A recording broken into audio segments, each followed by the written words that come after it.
For as long as I could remember, I've strived for leading roles, top positions, highest rankings, and influence. I was only a fourth grader when our drama director asked me to step into the leading role when the star became ill days before opening night. This was a chance to shine, I thought. I'll take it. I stepped in and saved the day.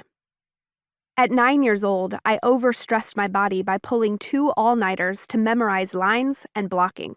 After all, the show must go on.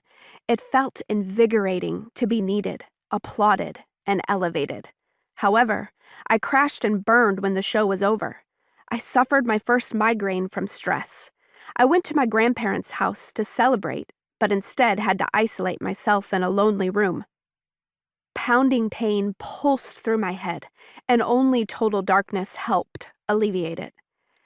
I had never experienced a headache of that magnitude, and it scared me.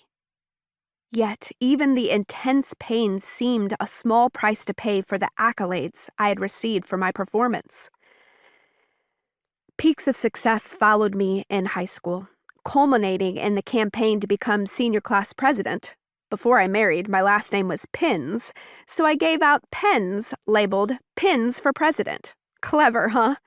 Losing was not an option for me, so I did whatever it took, and I won. Then, as if serving as president wasn't enough, I made sure to win an audition for the closing speech at the graduation. I landed the opportunity and spoke to more than 5,000 people. As a fine arts major in college, my striving for the top continued. In my junior year, I basked in standing ovations every night for my performance as Catherine Sloper, the leading role in The Heiress. Applause became the approval my soul lived for.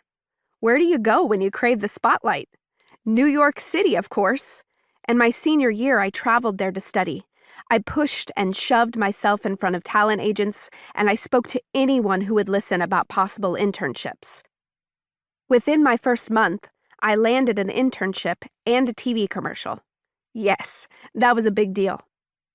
Wanting to match the magnitude of my success, my boyfriend Troy proposed to me at Rockefeller Center in front of thousands of people.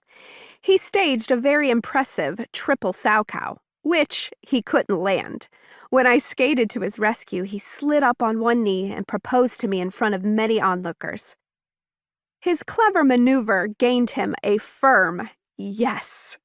Excited to marry the love of my life, I hung up my dreams of acting and headed back to Missouri. I decided to enter the business world with a new vision, to be the best saleswoman the world had ever seen.